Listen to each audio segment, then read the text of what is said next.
রাসূলুল্লাহ সাল্লাল্লাহু আলাইহি ওয়াসাল্লাম বলেছেন, জুমার দিন হলো দিনসমূহের মধ্যে শ্রেষ্ঠ এবং তা আল্লাহর নিকট অধিক সম্মানিত।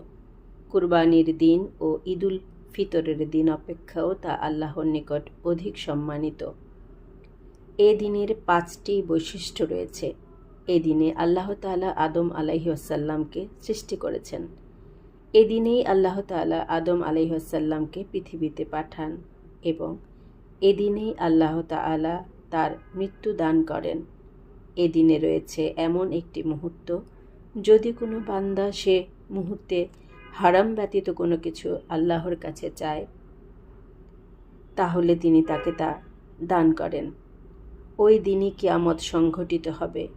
ইবনে মাজাহ 1084, আবু লুবাবা ইবনে আব্দুল মুনজির রাদিয়াল্লাহু আনহু।